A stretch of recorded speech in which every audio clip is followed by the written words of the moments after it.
Alrighty guys, today we're going to be installing some H&R lowering springs on Maxima. So these should help improve handling like a tiny bit, but mostly get the car a bit lower, and these are, from what I've seen, some of the best lowering springs for the Maxima on the market. So they were like 220 bucks and off of eBay, and let's see how they do.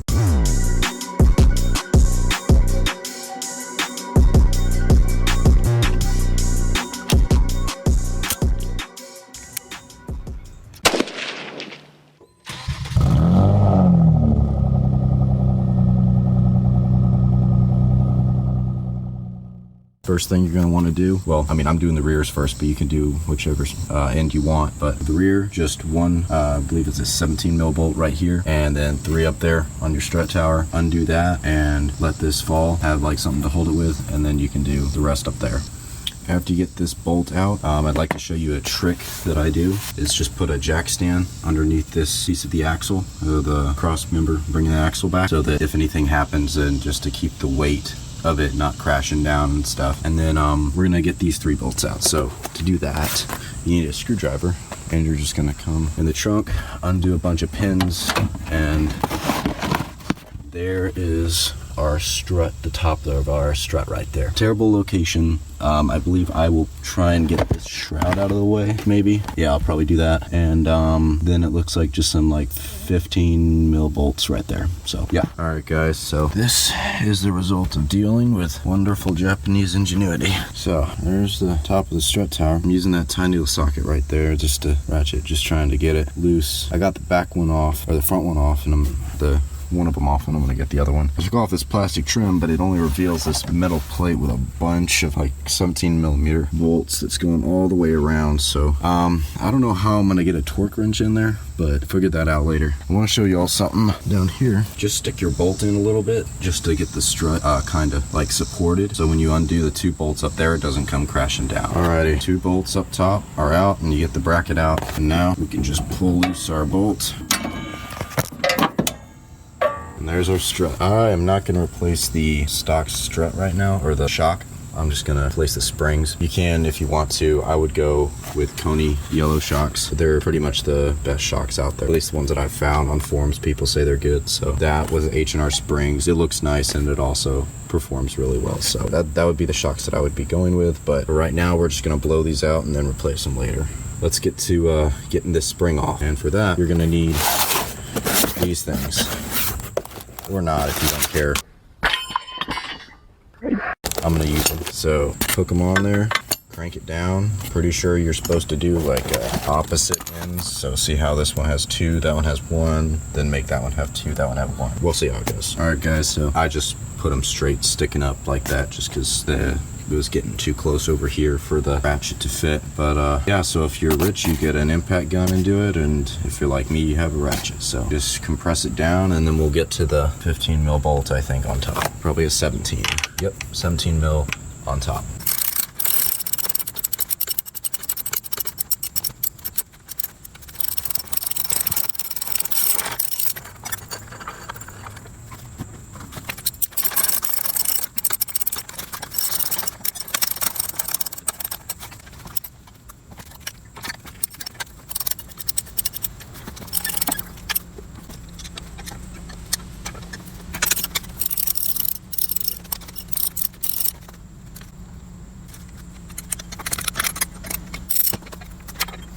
Alrighty, so one problem that I was having is when I was unloosening the bolt, it was spinning this whole shaft.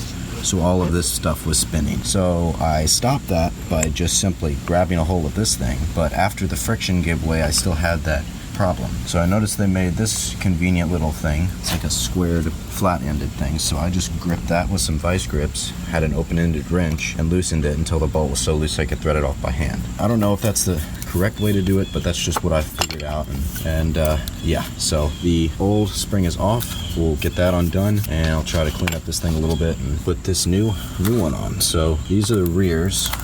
These say are right there, and they look pretty sweet. So let's get this thing on there. So here's the side-by-side comparison. Not much different, honestly, which is good in my opinion, because a lot of the lowering springs that I've seen can lower the back a bit too much compared with the front. So hopefully these will be real nice. Let's get to it. All right, guys, it's the next day, and I was able to get the rears done. They're in and completely done and everything, and I just wanted to go over some of the things that I've learned and what I did exactly. I don't know if you can see it, but that's the, yeah, there it is. That's the rear, 2 bolts, not 3. I mistakenly said 3 because I was thinking about the front strut tower, but the there's just 2 right there, and those get torqued to 15 foot-pounds. I think it's like 12 to 17 is the recommended range. And the top hat bolt right there, that center one right there, that gets torqued to, I believe it's like 40, something around there. Yeah, got that on. The top hat nut was hard because it would keep spinning the shaft, and so I just had to get it pretty tight with a open-ended wrench, like an adjustable wrench, and then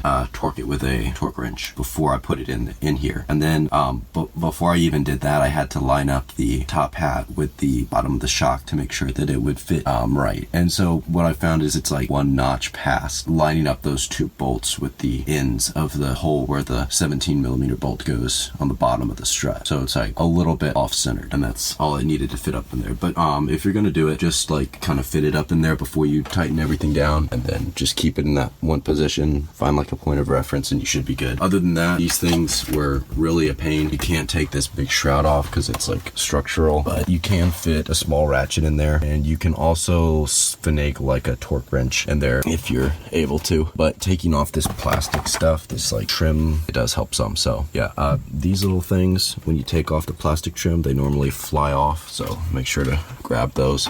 I have no idea what they're actually for, but pretty sure they just go like right there or something, where these little hole indentation is. So I'm gonna get the fronts done. I'll show you all that process, but first I'm gonna get this trim back on and all the carpet back in. There are 2 17mm bolts right here, and they're pretty tight. I had to put a pipe on the end of my ratchet to get it to it. There's a 10mm bolt right here that just holds the bracket for one of the brake lines. There's another bracket here, and it's especially hard to get off, so I'm probably just gonna use a screwdriver and like a hammer to whack it off. There's another little thing right here that just slides in that you take off. That's another piece of the brake line. So 2 brake lines and 2 bolts down here. There's 3 up there. There's 3 15mm up there, and then the top hat bolt, of course. So fronts are a little bit more involved, but it shouldn't be too hard.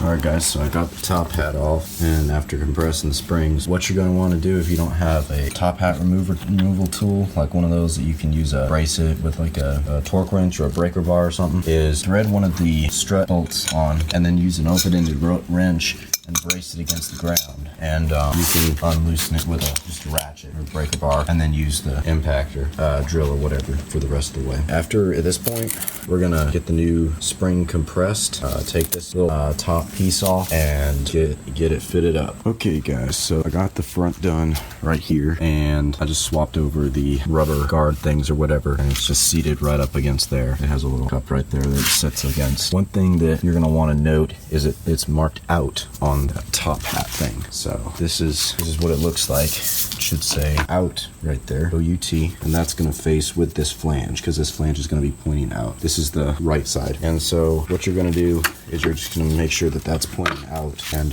also you can use a drill if it has enough torque to tighten these, but I just put mine like right in there, and then have one on the opposite side. And so yeah, we're gonna get this one off, and I'm gonna show you all a pretty detailed process of how we're gonna do it. So just in terms of getting this off, 2 17mm bolts, which when you put them back on are torqued to 110 foot-pounds. That's what I did them to. And this top bolt is torqued to about 60, I believe. These are torqued to like 30 or something. So yeah, we'll get this off.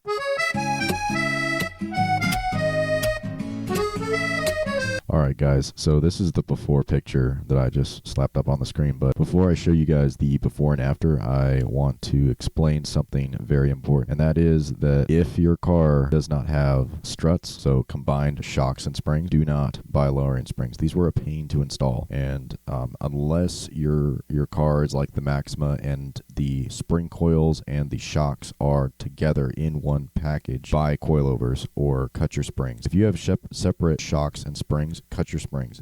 These things do nothing. But cutting your springs in this application is not worth it, because if you do all the work and then decide, oh, I want to go lower, like you just need to buy lowering springs. So for Maximas, for cars with struts, which is a combined spring and shock, buy lowering springs. They're the way to go if you cannot spend $1,000. I would highly recommend staving up $600 to $1,000, and just paying for a decent set of coilovers. They're just way more worth it. You can see, as I'll show you the results in a second, but they're just, I don't know, I think they're underwhelming for the amount of work that it took. But regardless, they are cheap and they're decent. So, you know, if you really just can't spend more than $300 or $200 or $250, they're worth it. I mean, they're worth the price that you pay for them, but they're just the same amount of work as coilovers would be. So anyway, with that said, just remember, if your car has struts, you can either go with lowering springs or coilovers. I highly recommend coilovers if you can afford it. If you really can't, then you can go with lowering springs. But other than that, if your car has separate, which is like completely separate shocks and springs like a Mustang, definitely just cut your springs. It is not worth it. Do not try and get lowering springs for the car or